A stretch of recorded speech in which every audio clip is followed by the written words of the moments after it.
really where Distology stands out is in its channel enablement.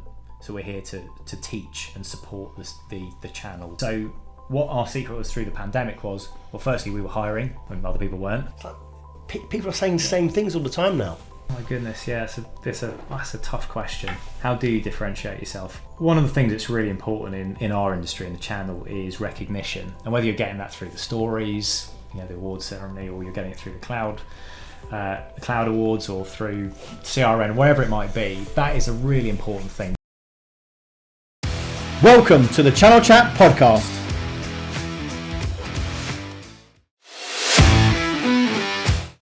Hello, I'm Marc Sumner, host of the Channel Chat podcast show, and today I have Lance Williams, Chief Product Officer of Distology, in the studio. How are we doing, Lance? I am very good, Mark, thank you. How are you? Good. Now, my first question is Chief Product Officer a made-up job title? Because I was looking at it thinking, I've never heard of a Chief Product Officer at a distributor. So let's start there. Where does this job title come from? I asked myself the same question. How does one describe one's role when you're in a distributor and make it sound as grand as possible?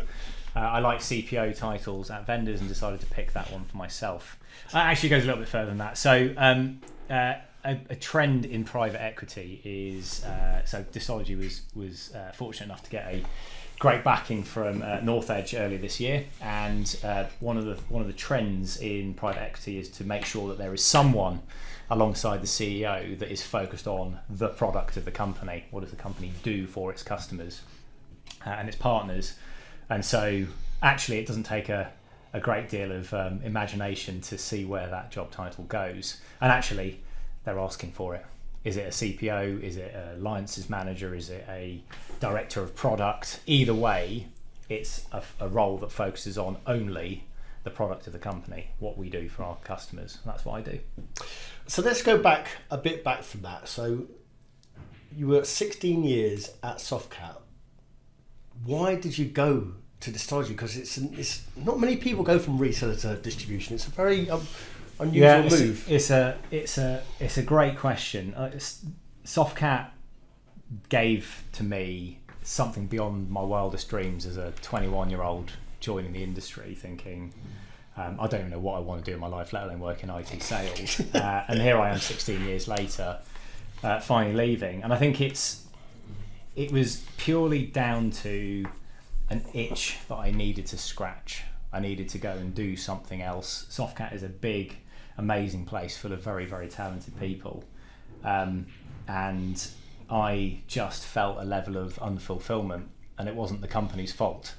Like I said, I'd had every accommodation to do the roles I wanted, and so I started looking. And actually, I didn't intend on joining distribution because, as a snob and a channel snob, I never saw myself working in distribution. But I do know Hayley and have known Hayley for about 12 years, and I trust her, and we catch up intermittently just to chew the cud on life in the industry. And so I rang her for some advice. What do I do, Hayley? You're working with some great disrupted vendors.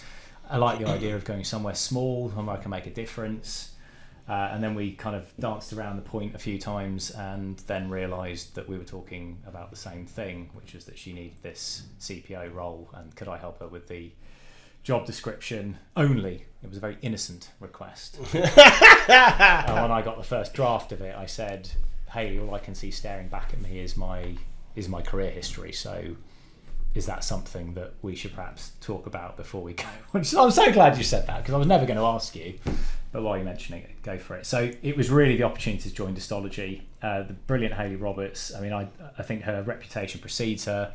Woman of the Year this year, Role Model of the Year in the distribution vendor category, and what she's doing at Distology is brilliant. What we're all doing, what the whole team's doing, bringing specialism into the distribution channel, and we specialise in two things: enabling channel partners to have conversations they may not have otherwise on the topic of cybersecurity, and then enabling and supporting vendors either to reboot their market presence or to market make, coming from the US or Israel or wherever else they might be from. Being a channel snob, let's go back to being a channel snob. Why was there a perception, or why is there a perception of distribution's maybe not the place to go? Because it is changing now. Yeah, it is changing. There's lots of specialist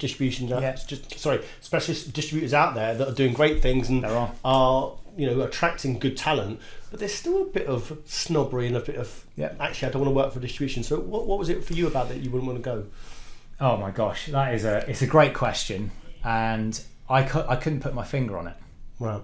I still can't put my finger on why I didn't want to work for distribution. It's just not something that entered my mind. It's not something that anybody ever talks about. I'm thinking my next move is going to be to a distributor, and I don't know why. I think there's probably an unfair stigma attached to distribution, and we like to push that kind of broad-ranging generalist comment of distribution not being particularly specialist or helpful, and all we really do is fulfill orders and put margin onto quotes that needn't be there, and that is something that the industry can only change through change. Yeah. The more Distologies and similar types of distributors that are talking and singing from the hilltops about the specialist stuff they're doing, the more perhaps vendors and resellers will start to see the value in that. So let's talk about Distology then. Let's talk about the culture then, because there's one thing knowing Hayley, and I've met Hayley via video, but seems like a great leader. But there's one thing knowing a person, there's one thing working for the culture. So what was it about the culture that also attracted you to the business, and also the first 5 months? You've obviously been embedded into the business now. Let's talk about that a bit. So I think it's fair to say most would look at Softcat and put it on a pedestal for its culture. And the former managing director Colin Brown, always his favourite quote was that culture eats strategy for breakfast. And so I had very high expectations of a working culture, and one of the things I was looking for was like a tangible energy in the air. And that seems a bit of a tall order, right? But I set that specifically because I wasn't in a rush to leave Softcat. I wanted to know that the next move I was making was going to be something that made me feel good and that I was going to enjoy. And it only took a couple of conversations with Hayley, the chairman, and the director of the private equity to get a feel for where the leadership wanted to take the business. And then when I turned up I'd said, look, before I sign anything, I'd like to just come for a day. I just want to come for a day for Stockport. I'll take a day's holiday and just be there with you.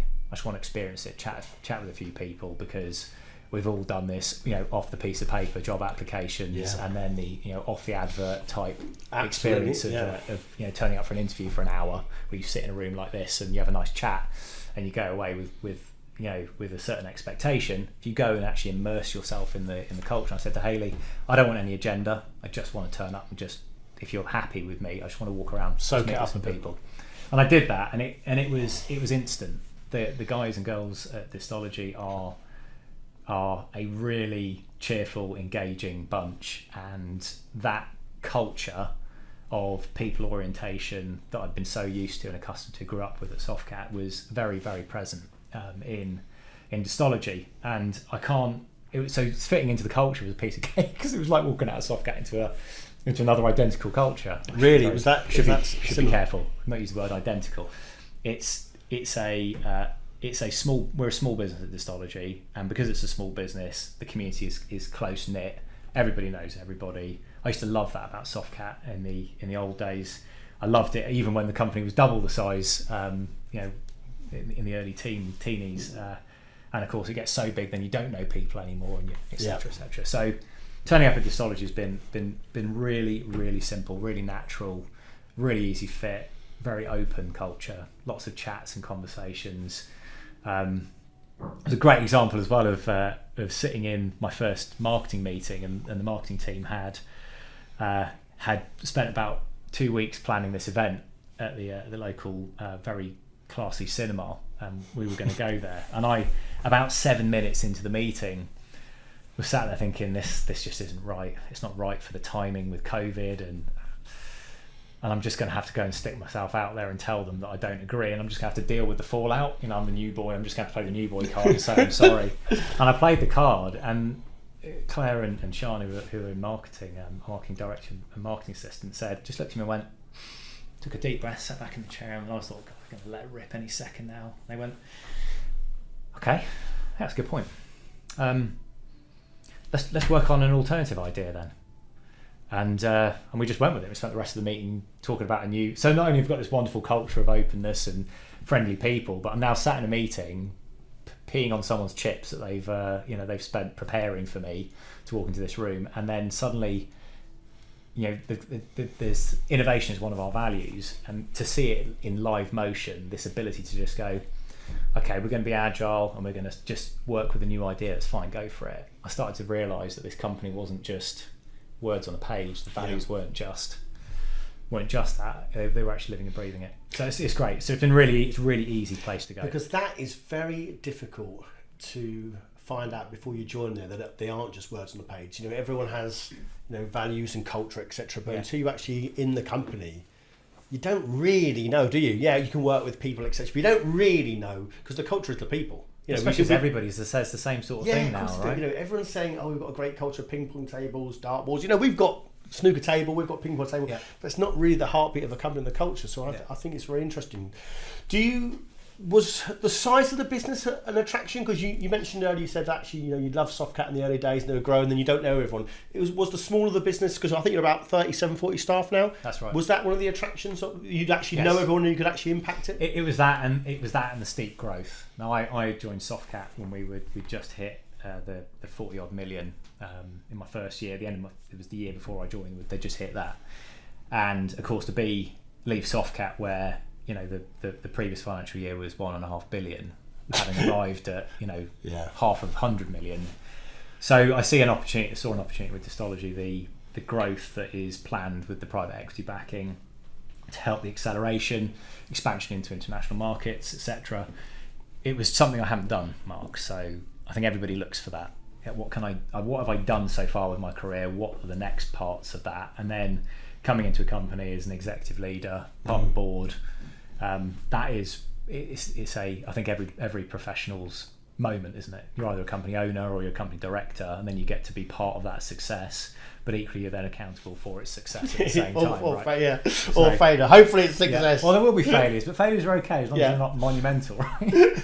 So let's hear about a bit of your day-to-day duties, Lance, because again, there'll be people out there. You mentioned the private equity company. They like a CPO. I'd never heard of it, to be honest with you. So what does a CPO do in a business? And what do you give me your day-to-day duties, what you do? So I've got three main duties. I'll list them and then I'll go into them. So the first one is building our product. We're a distributor, right? So what do we sell? What are we distributing? So I've got to find vendors and I've got to manage then their eventual success when they arrive. So I'm responsible for vendor success. I'm also responsible for, as a kind of an adjoining part of that, not just finding and introducing them, but also retiring them. And then when the vendor is with us, it's their experience of working with us. So I'm responsible for that vendor success team and helping the vendor to feel like we are doing all the right things to be successful, or not, as the case may be. Because part of market making with new innovative tech is you don't know really whether it's going to be successful. You hope it will be, and you do as much due diligence as you can. It's a bit like our employment conversation. You don't know until you're actually there doing it. Yeah. And then the third part is partners. So what are we actually doing? We're a distributor, and we talk about baseline activities. So we do amazing quoting, ordering, configuring, returns, all the stuff that you'd expect a distributor to do at its baseline. But really, where Distology stands out is in its channel enablement. So we're here to teach and support the channel to work with the products that we're offering, but also more importantly now, since I've arrived, is about creating narratives around that cybersecurity portfolio that helps the channel to talk to their customers. Because a lot of the channel, unless you're a cybersecurity specialist, reseller, is looking at ways to talk to their customers and to support them with their various challenges. And cybersecurity, I think the last count, there were 430 plus cybersecurity vendors operating in the UK today. It's insane. I couldn't name even close to 100. So that's a huge, staggering amount of interest, and that's not being helped by the way in which investment has changed in Silicon Valley and beyond, where there's actually been a year on year between 2019 and 2020, there's been less money invested in startups, but double the number of startups. There's a lot more spread betting going on from the investors. So CPO's job is to do what I've just done there, understand what's happening in the market, look for those vendors, make sure when those vendors are on that they understand how we're helping them to be successful. And then thirdly, making sure that all of that comes together in a way that the channel is best able to receive it and then use it. Sounds hard work, Lance. Really does. It sounds a tough gig. Hopefully, Hayley's paying you enough money to do it, because it sounds a hard job. What I would say is, if there's 430 vendors in the UK around security, how do you decide who to use? How do you decide who to come to you? Because you must be having vendors come up to you, and then you're thinking daily they're coming up to you. Between me and Hayley, yeah, absolutely. So who do you decide to use? Because it's how many vendors are you actually dealing with at the moment? So we have 9 vendors in the portfolio today. That's across the Benelux. It's not many, is it? So, and we've got 11 coming in. I'm bringing in. And how have you decided those 11? Because it's a great question. I met a good friend of mine for lunch last week who's developing his own platform, and he was asking me advice on channel and thinks it's a good idea to go in and go through a channel route, which I wholeheartedly agree with. It is the right way to go because you get to customers quicker. But of course, if you're one of the 430, how do you get noticed? And there are certain things now, having been in the job for 5 months, that I look for. There has to be a degree of recognition. So what does that mean? So industry recognition specifically, and even easier if it's been Gartner, Forrester, or IDC. And it doesn't matter if they're in a Magic Quadrant or they're in a Cool Vendors report or they're just in a watch list. It doesn't matter. As long as they have been mentioned, featured, discussed at some level, that's a good thing, because that means that their leadership team is switched on enough to know that, okay, it might be marginally pay to play, but they need to have that validation, that awareness, and they get the support from the analyst as well, who gives them some really good important insight into the market. I also look for investment as well. Who's investing? Have they received investment? Are they Series A, Series B, Series C? Have they received any? Is it just the owners? And then one of the things, because we're very people orientated at Distology, is we look really hard at the people we're talking to. So the people we're talking to right now are normally the first arrivals in the geography. Right. Sometimes it's they've landed in the Netherlands and they want to build out their market there. Sometimes they've landed in the UK and they want to build out the market here. But who are they? How passionate are they about the thing that they're doing? Is this just another job gig for them? Have they done this before and they start off by telling you that they've done it for 25 years and that's all their job has been? So when you measure those 3 things up, industry recognition, and that includes awards in there as well. They picked up any choice awards, any magazine awards, whatever it might be, something like CRN or Cybersecurity Magazine, Security Magazine, Computer Weekly, that sort of thing. Have they picked up any sort of recognition, and where's their funding coming from? And then very finally, what's the vibe? Because frankly, we're in business to do people do business with people. It's like an old cliche expression, but you know what I mean. We do business with people, and do those people fit with us, and do we fit with them? So Lance, for the listeners, so if I was a security vendor owner, would I have to come and present to you about why I should be partnering with you, or is it more of a collaboration chat talk about how we can work together? It's both. It's both. So we need to know what you do. What does the technology do? And more importantly, because this is the mistake that vendors make, is they talk too much about what their product does, and they need to translate that through to what that does for the customer, because that's what the channel buys into, because that's what the channel is doing. And when I say channel, I mean specifically those working with end customers that come in all different shapes and sizes, resellers, MSPs, MSSPs, you name it. They are talking to customers about their problems, and if that vendor just talks to the nth degree about their thing, their product, how does the customer and the channel partner translate that? So it's a combination of factors. But we Hayley and I both operate on a council basis for new tech. We're not always saying yes to everything. I've spoken to 2 vendors that are working out of Israel this year who have fantastic technology. They're just not ready for channel. They need to go and break in, go and find some end customers, go and make some relationships themselves with resellers. Distribution is a point of aggregation and acceleration. It's a point where you want to grow quicker than you can do with your own sales team. But you have to have that referenceability, because no distributor can buy you that market experience. You've got to have that. Talking of growing quickly, I recently read online that you've moved into new premises. You're doubling your headcount. Now, I know you've had this private equity help, but what is the secret of the growth in lockdown?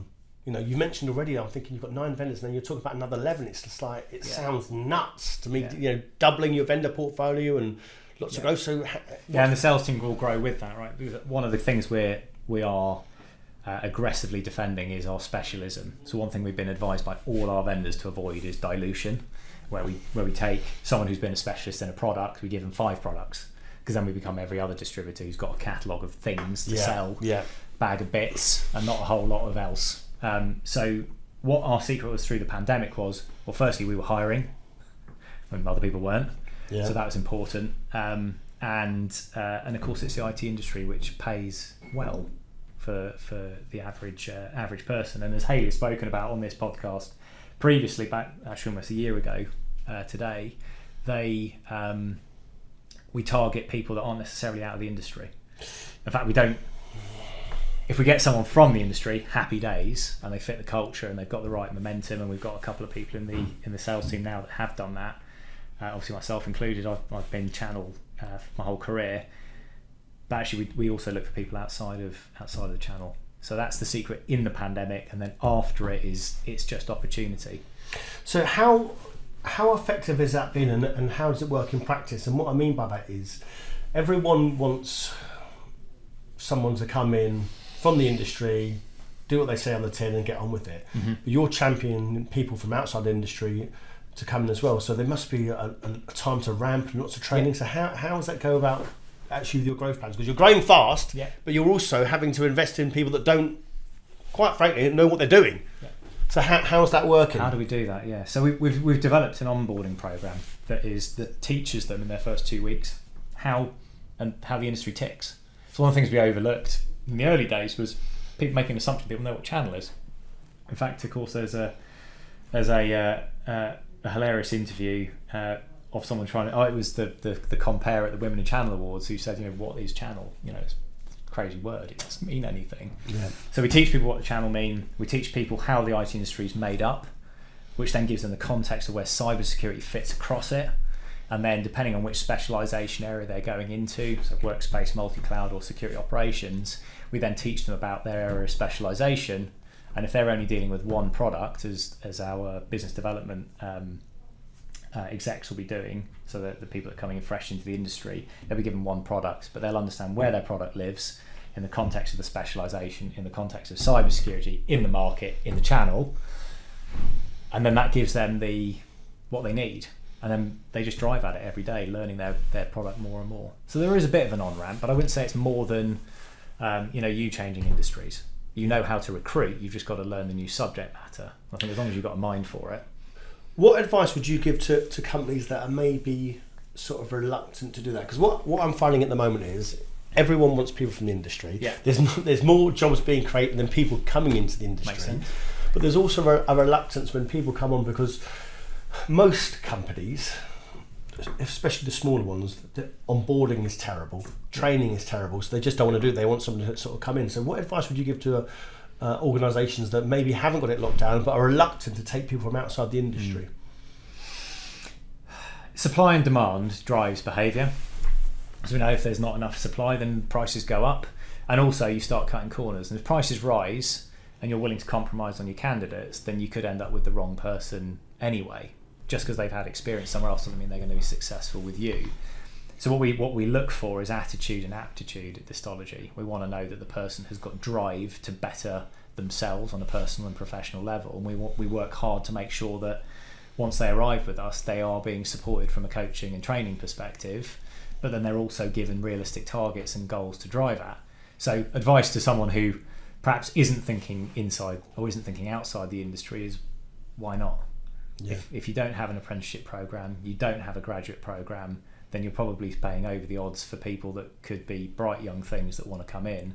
And actually, if you are hiring apprentices and graduates, it's absolutely no different to bring in someone from outside of industry. And I know so many people I work with at Softcat that were at other industries. One of the most senior guys in the sales organisation at Softcat was an estate agent just before he joined Softcat, and he learned his trade. He just changed trades, kept doing what he's doing, kept being a brilliant guy, and he's flying at it. So I think if you haven't got time to teach people that haven't been in the industry before, and you're not focusing on those apprentices and graduates, then it would be quite difficult, I think, to get your head around the idea of bringing someone else in. If you are doing two of those things, then hiring people outside of the industry is no different. You just need to look for the transferable skills to bring them in. Let's talk about apprentices and graduates, because there's lots of companies, and Softcat being one of them, that have got a great graduate scheme. We all want bright young things, and everyone's sort of invested in that. But what about the sort of second jobbers? Because they're getting targeted a lot, and we talked about this when we had lunch, about the vendors looking around and sweeping around the industry, targeting people that have just gone into Softcat or Distology. They've been there a year or been there 18 months. They don't know that much, but they know enough, and then trying to just bamboozle them with big offers of money. So how do you? So my two questions: how do you attract second jobbers, or if you think? But then when you've got them, how do you keep them when they're being targeted by vendors? And let's be honest, the vendors have got all the money. I don't have the answers on how you attract second jobbers. We've just hired. When I say second jobbers, it's mid-career changes, because I think second jobbers have always been in the industry. It's finding someone who's been brilliant at something for a significant portion of their career, and then encouraging them to apply that in a slightly different way. So we've just hired a brilliant lady into our services team who was a teacher, and then she moved into being an AWS Restart program trainer. So that's the AWS program that helps people to, funny enough, career change, right? And the reason we've brought her in is because she's super interested in technology. She's obviously been teaching in a technology sector.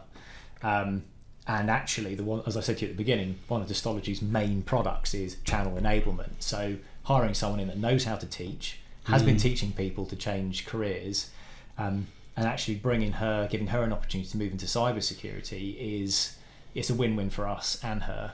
And actually, the technical manager, Steve Pigeon, who works for me, he's a career changer as well. Was a sports teacher for his whole career, and has moved into tech because Hayley attracted him into doing it. He had an interest in tech. He'd been working as a project manager at another company, just on the outskirts of technology, and then he was given an opportunity.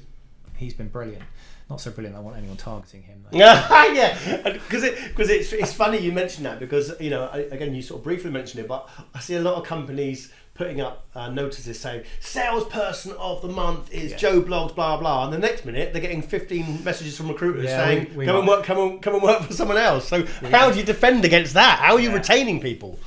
Yeah, it's so we've been fortunate enough to retain a couple of people in the last couple of weeks who had their heads turned significantly by vendors. Young people, very bright sparks, very high potential, and their head was turned by the offer of convenience, of money, and that's really difficult to deal with. If you're mid-20s and someone offers you an exorbitant amount of money that could be life-changing for you, how do you say no to that when you don't have the life wisdom, the life experience yet to know what it is you're looking for? And it's only through talking to them about what we can give them at Distology and what they can learn and still have their majority of their career ahead of them, and that's really what changed their minds, was the offer of greater personal growth doing what they're doing with us with an adjusted role, compared to what the vendor was offering. And I think that for me is why it was when we were chatting over lunch, you asked me where I would have gone after Softcat, and I said I would have gone to a vendor. But the hilarious thing is that I also told you that I'm a wall climber and I need variety in my life. So actually doing the same thing day in, day out would have been the end of me. And that's what, funny enough, I got with Softcat was a lot of variety in what I get at Distology. And I think when I look at the prospects with people that are coming into our business, there is so much variety for them over the next 3 years that everybody that's with us now and will join us over the next couple of years will be part of that growth, and the variety they'll experience in both personal growth and professional growth and cash earnings would outstrip anything that I think is on offer from many companies. That's a massive sweeping statement. Let's go with that.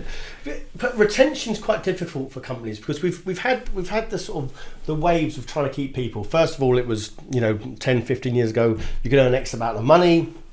Then it was that the culture was going to be ping pong tables and days out and pool tables, etc., etc. Now, recently, we're having it a bit more like we've got a well-being person, we've got a chief people officer, we've got a diversity and inclusion group, we've got gym membership, we've got mental health officer, loads of The new hygiene factors, let's call them. Yeah, right? the new baseline. The new baseline. But now everyone's saying that as well. Yeah. So every company's now sort of jumped onto that bandwagon, thinking actually, we really look after their staff, we care about their well-being, etc. So how do you, if everyone's jumping on you said, the new hygiene factors, how can we now keep the staff that we've got and also attract staff when, I'm not saying we're all saying the same thing, but there's still a lot of promotion out there of similar stuff. Come and join us, we really look after our staff, we've got employee benefits. It's like people are saying the same things all the time now. My goodness, that's a tough question. How do you differentiate yourself? I think one of the things that's really important in our industry and the channel is recognition, and whether you're getting that through the stories, the awards ceremony, or you're getting it through the cloud awards or through CRN, wherever it might be, that is a really important thing, because that's an opportunity to define yourself and to say, look, everybody else does do all of these things, and you need to make sure that that employer is offering it. If they're not, then they should be. But you've got to see the companies that are winning the awards, that are getting the recognition from the peers in the industry, because that's really what the awards are about, isn't it? It's recognition from others outside of the business that think they're doing a great job. And I think the other thing that's been big for me is in my career is being invested in the thing that you're working on day to day. Do you truly believe in that product that you're trying to sell, or that service you're trying to create, or that initiative you're trying to market? If you really believe in it and you buy into it, then candidates will realise it's their market to have.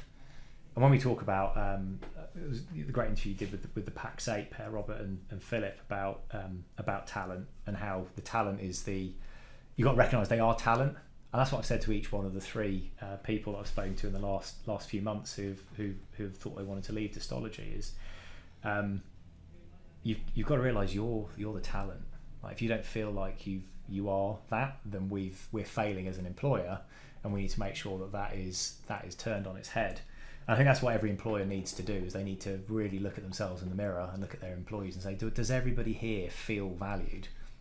Which in larger organisations is entirely difficult, because you've got to rely on middle management, lower management, upper management to all sing together and to all be managing in a similar sort of style. Much more straightforward in businesses our size, which are sub 100 users, sub 100 people, and we should know everybody. We should know their likes and dislikes. We should know what they want to achieve. And if we're not, then we need to get on the case and sort it out. It's hard. So that's a really wishy-washy answer. No, it's not. There's a really straight answer to it. It is really hard, because I think there's a lot of people that are trying to attract talent with the ping pong tables, etc. And once they come in, they're not invested in them. They're not invested in them. They just think, actually, we've got Joe Bloggs in, or Jane Bloggs into the company.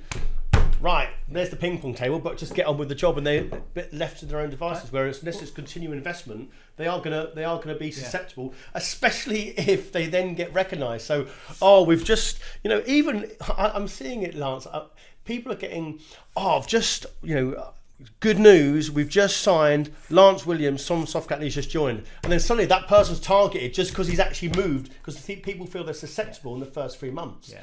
So there's promoting these people as well, but they're also as well, I think a lot of companies don't like putting their people in the spotlight for that very reason. They're thinking, actually, let's not shine too brightly, because if we do put this person saying they're the biggest bidder or the best person, etc., people are going to poach them. It's risky business, and it's going to turn us all into very worried individuals as senior leaders in businesses, trying to give everybody the accolades and the praise they want, but actually, if you can't celebrate your people openly, it's going to be it's difficult. It's difficult. But then businesses do, don't they? Loads and loads of businesses have loads of great people, and they work on internal recognition schemes, and those people have to be good with that without it being advertised to the big wide world, because, as we were talking about, it's a very tough employment market right now. Absolutely. Lots of opportunity and not enough people. Absolutely. Let's move on to employment market, recruitment and hiring. One of the reasons I wanted to do this series was because to help the people that were either struggling getting jobs, or are in jobs and they're not quite nailing interviews, a few tips. Now, as a person that's recently got a new job, now even though you didn't have to go through an official interview process, I'm keen to get your thoughts. So, when interviewing yourself for your team, how can a candidate really impress Lance Williams?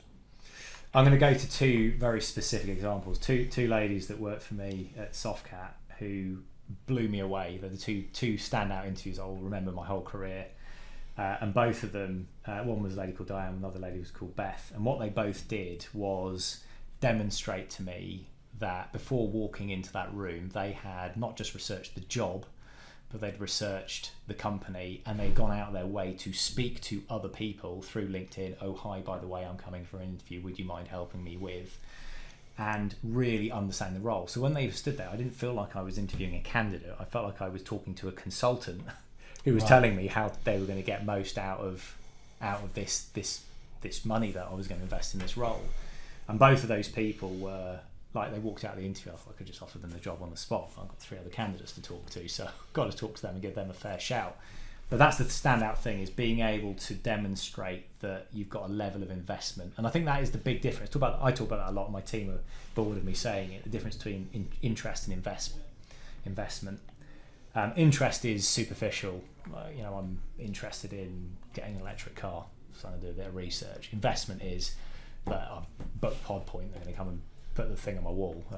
I'm getting a car, full stop. I just thought I'd get on with it while it was there. Putting some skin in the game. And I think for a candidate to prepare well, they've got to be able to go and demonstrate that they can think outside the box. And what better way to do that than to come into the interview with a surprising level of information and tell you exactly how they're going to do the job. It's impressive, yeah. It's very, very good. And both of them use very, very good tactics to do that. So it was actually information that was available in the public domain, but they had been able to package it up and demonstrate they really understood. And they both got the job. Both got the job. Why do you think candidates don't do that? Is it laziness? They just think it's just turn up and blag it. Because a lot of people don't. Yeah, it's all of the above. Sometimes it's arrogance, sometimes it's desperation because they've had a horrific 6 months and they can't find a job and it's one job after the other and they're all blurring into the same thing. But also I think a lot of candidates don't know what they want. I'm part of a community called the Channel Community, which you can find through LinkedIn, and it's just a group of leaders across the industry that are offering themselves as mentors. But it is surprisingly difficult to attract mentees, people that want to.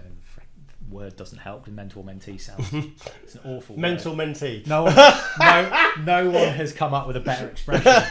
But the point is, you've got people that want to give back to help people who are perhaps earlier in their career or in a different place in their career that want to progress themselves. I don't mean progress by promotion. I just mean progress, move forwards. And so when candidates are looking for jobs, they don't really know what they want, and also they're a bit shy to say it. I was giving counsel to a guy, one of my mentees the other week, about need versus want. He was all want. I want this and I want that and I want this. I said, you need to just change, right? You need to sound more mature. If you're talking about money, it's not a motivator, it's a hygiene factor, as we all learn at school and university. It's one of those things you just need. And if you talk about need, that's different to an employer. I need to earn this amount because of this. My wife doesn't work, I've got 2 children, I've got this size mortgage, I need to earn this. And it's the same with candidates. We were talking about retention earlier. If they need to stay and they need to earn more money, at multiple points in my career I've sat down and had that need conversation. I need this. How can you help me to get there? Asking an open question is much more important than sitting there and going, folding your arms and going, I want. And so a lot of it's a mixed bag of answers there, but avoiding arrogance is a good thing. And then actually, now I've said it, if there are any candidates that are listening to it, if you can research and you do know how to do it, every job that I've ever done and every job function I've ever worked with has worked on a basis of being able to, success is delivered through understanding the problem, understanding the project, and then delivering it. And what better way to understand than to research first? Great answer. Now, you've progressed throughout your career at Softcat. So what advice would you give to an ambitious person who is looking to progress their way through the company and maybe they're quite impatient? What would you say? How do people get on? Impatience, I think, is a reasonable quality. I think I was impatient to mature. I was the first in my friendship group to get married, to have kids, to be promoted into a senior management role. I was the same at school. So impatience is not a bad quality to have, but you've got to make sure that doesn't bleed into arrogance and bullishness and the willingness to do anything to get ahead, because that's just the most horrendous version of business. All I've ever done in roles is to work as hard as I possibly can, thinking outside of the box as best as possible. And then as I progressed into management, is surrounding myself with people that are better than me. I when you get to a certain point in career, you know what your weaknesses are, and the best way to cater for those weaknesses is to make sure you hire a team of people that cover them. That's just a sensible team play.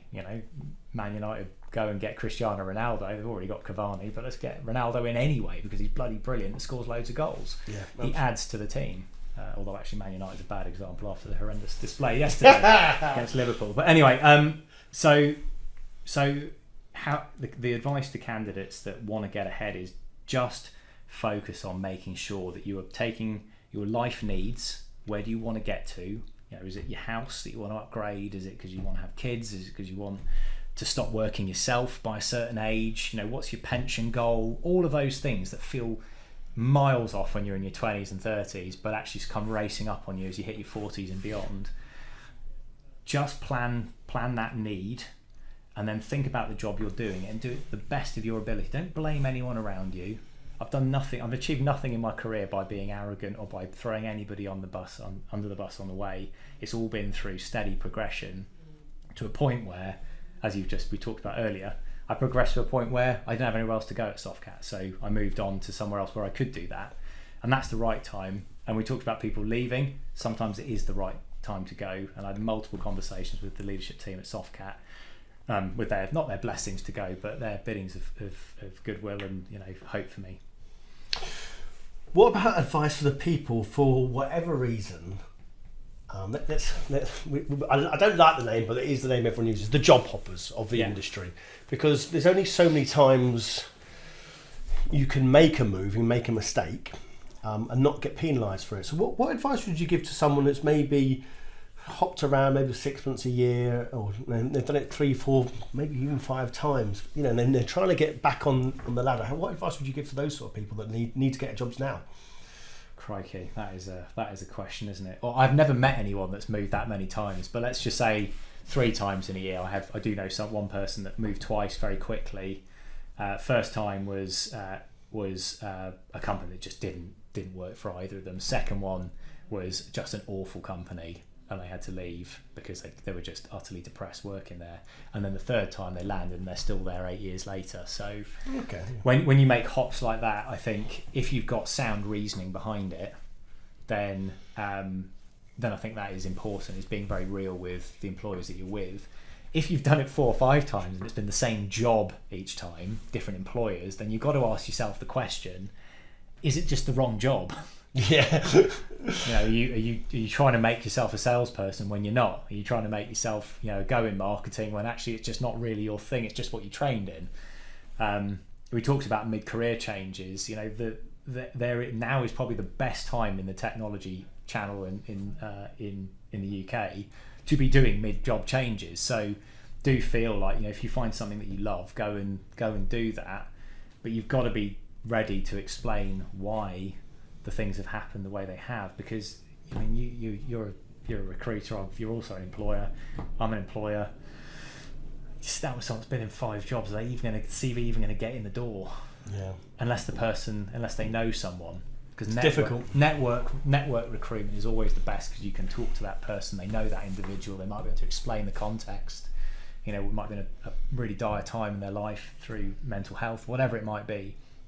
And we've got to be really careful with making assumptions. But yeah, it's not an easy one for the 4-5s anyway, Mark. No.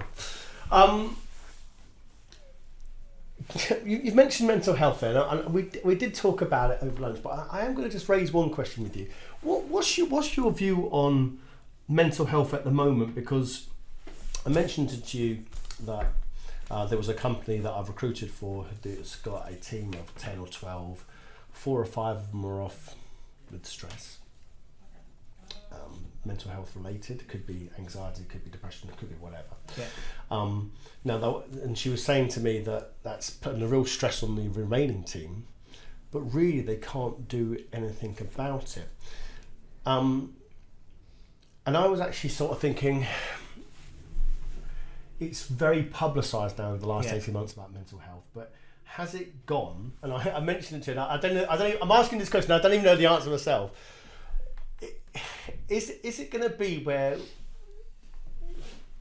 and candidates potentially will use this anyway, but is it going to be that if people want time off and they're not liking their job, they are just going to use this default of mental health? Because I'm seeing it more and more on the channel. I'm seeing it more and more on the channel that people are just, instead of actually saying, oh, I was hungover, oh, I did this, or I did that, it's almost like, oh, I've got mental health issues, I can't come in. I'm almost not even asking you a question, Lance, but I want your views on that. I'll give you. It's something we're all still learning about.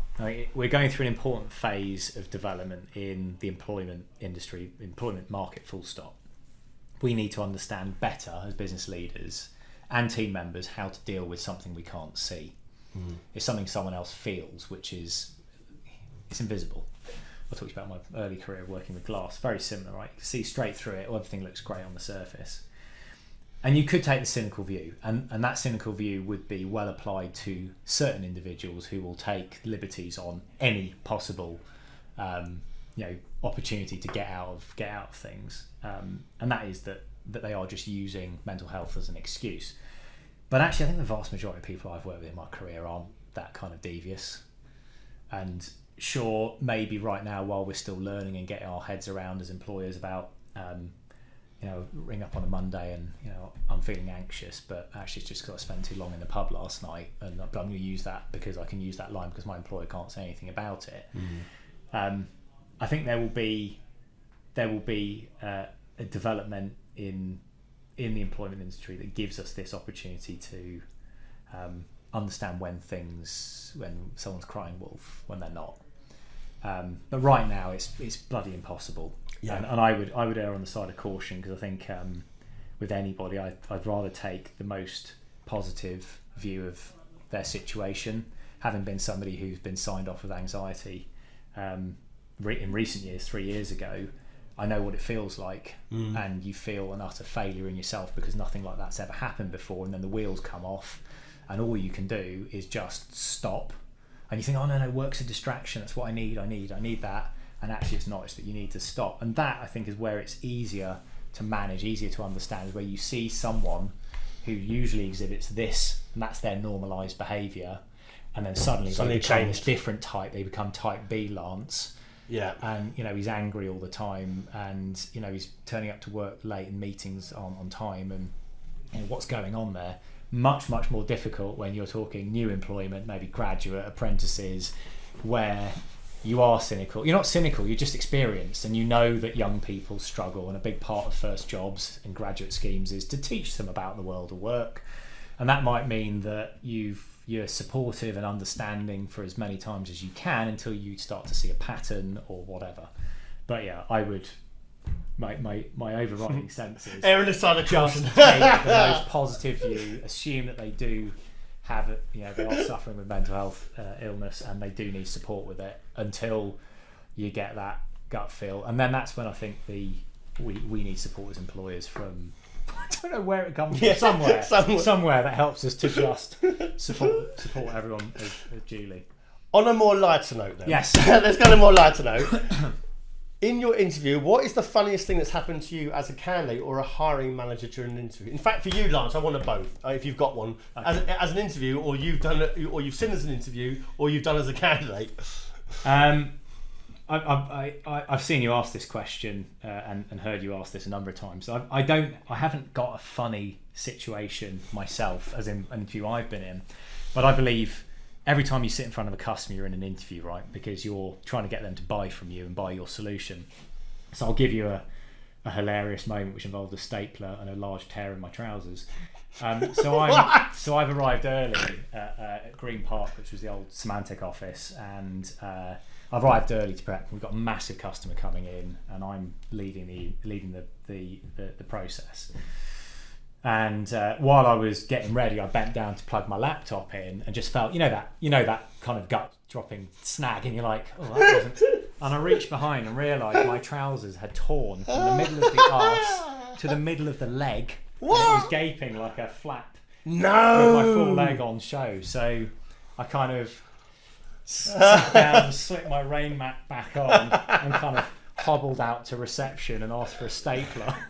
I went into the toilets and stapled myself back up again, only to get back down. As soon as I went to sit down, very carefully felt all the staples pop again. So I just you have to sit there. So when the client arrived, I said, look, I've got an ankle injury from football last night, so I'm just going to sit. If that's all right, leaving it full well. You didn't tell him you'd split it. You no, tried to blag it and just sat there. I just sat down the whole thing and then just walked out with my Mac and I held my bag to the back of my leg because it was just there was no way of repaying. Those trousers were gone. So and that was a customer. That was a customer. Did you get the deal? We did. Oh, no. We did. Very so good. It was good. Very good. That's brilliant. My last question, Lance. And we've touched on it already I said around second jobbers, but I'm more interested in as well people trying to come in the industry, because I mentioned to you at lunchtime that there's more jobs being created. There's just not enough people applying. We put adverts out now, no one applies for them, but people outside the industry aren't even coming in. So what factors do you think, two questions, what factors do you think people should weigh out when considering the tech industry, and how can we attract more people outside the industry? You mentioned about working in glass before you come in. How can we get people from estate agents or other industries into our industry and having hopefully a successful career in tech? Yeah, it's a great question. Yeah, how do we attract people from outside? We do though. We do attract them. We do find them, and I think it's working with firms like you that are perhaps looking into talent pools that don't exist, the IT industry is probably one of the highest paying industries out of finance. And what person in sales, if you can sell a car, a house, you can sell people into roles, then why wouldn't you move into the IT industry? Because it's selling, but it's now technology, and because the pool is so big, tech is just has such a vast array of things that you can get into: services, cloud, cybersecurity, storage, it's laptops, whatever floats your boat. The opportunity's there to go and sell it, and then because everybody wants you got the high ability to earnings. And your first question was, for instance, okay, we get the person considering the tech industry, but where do they go? Because you mentioned it, is it So look, you asked me this earlier, right? And I was quite honest with you. So when I decided I was going to leave Softcat, it took me about 6 months to find somewhere, and really it took that long because I wasn't looking to leave immediately. I wanted to move to the right place. And the funny thing is, I thought, well, maybe I'll get in touch with a recruitment agency. Which one? I mean, despite the fact that I listen to your podcast regularly, I didn't think about picking up the phone to you to say, hi, do you think? I just didn't know. I didn't know what to do. I've been at Softcat so long that actually looking for jobs. Do you think you were a bit institutionalised? Do you think you could have been a lifer there? I don't really know what institutionalised is. I think no is the answer. I think Softcat's got such huge variety. I mean, I think you get comfortable with what you know, and there's an over familiarisation. And I think there's also, if you're not running out in the job market, then you don't know what it's like to apply or where to look. So I think it's more actually a knowledge thing. I just didn't know who to be speaking to. We have an amazing recruitment team, so I never spoke to recruiters through the job either. I just spoke to our recruitment team. So how do you find the people that are looking or have got that itch? Well, I know there are tons of people that are feeling unfulfilled in their roles today, and leaving a company, especially now when we've been told for the last 2 years that we're thinking about Plan B. The government's talking about it again. There's a little twitch there again. What if I leave and I end up somewhere else, and then they end up making me redundant because now we're back in another form of lockdown and business is downturned, etc. But you and I talked about it, right? The tech industry has just sailed through yet another recession. It's thrived. It's thrived. It's the opposite, right? It's the opposite. It's gone the other way. And so actually moving into the tech industry is probably the simplest way of safeguarding yourself and moving within the tech industry as well. And sure, you've got to be looking at the firm, a bit like I evaluate vendors we talked about earlier in this show. you've got to evaluate your employer. Who are they? What are they employing for? How long have they been employing? Is this just an open headcount in a division that's been growing and growing and growing? If you're going to a small firm in a very, very niche thing, and that's all they do, then yes, it's a bigger risk than going to, say, a Distology who's working with a plethora of technologies, and all the technologies are growing, etc. So I think we need to do, well, I say we, you need to do a better job. Oh, thanks. Put the as pressure on me. Not you personally, you guys as a firm, but also I think don't make the assumption that people, just because they've been in the industry a long time, are content in what they're doing. Yeah. And I used the word fulfillment a couple of times in this show so far. Fulfillment was a big thing for me. I've got to feel like I'm doing something that not just matters, because that's that, like, kind of, I don't know if you've seen Silicon Valley, the show from the US show, but it's hilarious thing they always talk about, I've got to make the world a better place, and that's how I feel like the IT industry is sometimes.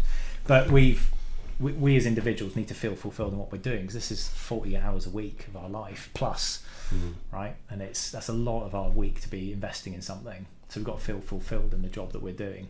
Somehow, you've got roles to fill, and so do other recruiters. How do you reach those people? How do you make them feel like you're not just there to go and place them solidly in an interview? Candidates, people want to feel valued, and I think actually the job in the employment market is to help those people feel more valued by you, say, than any other recruiter or that tech firm, whichever reseller, vendor, distributor you're representing. There'll be more value there for their experience than they would be if they went anywhere else. It's a really hard thing to convey. Do you think there's a sentiment in the market that I've done really, really well and I haven't had to work that hard to do it? So if I was in remote working technology, yes, I'm going to be pretty successful regardless. Right now, right now. You've just had a bumper year, right? You're having a bumper year. Do you think there's a lot of people that are quite comfortable at the moment, thinking, actually, do you know what? I'm earning good money, but they haven't had to work especially on prospecting new business to actually get that work. And what will happen is that, like every company, their target for the following year will go up, and then they'll try and negotiate it down, saying that it was the pandemic that spiked. But the reality is that businesses aren't in business to just stagnate on profit or revenue. They want to grow every year, particularly those that are publicly listed. So if you're a salesperson that's been sitting pretty and you've taken a lot of reactive orders, then freaking enjoy it. It's been a bumpy year. I'm a big part of my character is that I'm a Christian man, and so I believe that everything that's been given to me is on loan from the big man, right? It's on loan to me. So I don't ever count my chickens. I don't ever live a life that is so abundant, if you like, with material things that if something changed tomorrow, I wouldn't be able to sustain my life. And I think when we look at gifts that are given to us, like the pandemic, that have just gone past, and we have a bumpy year and we've earned more commission than we could have dreamed of at the beginning of the year, and be sensible with it, bank it, but don't let yourself stagnate, because that is the death of that role for you. Yeah. And I've been in that stagnant position, and it just makes you angry. And then you start blaming everyone else, and the target was too high, or the customer list was unreasonable, or the growth expectations, and I don't know what management are on, when really it's you. You just got lazy, and now it's time to get back on the phones or back on the spanners again, and you don't want to do it. And so what you got to do is to create a behavioural change in yourself, and the way you do that is by uprooting yourself and going to do something else. Go and take a mid-career change, right? Go and join cybersecurity. Cybersecurity is desperate. The cybersecurity part of the market is desperate for people. So there we go. Yeah, brilliant. Lance, you've been a great guest. Thanks so much for your time. Pleasure. Thanks, Mark.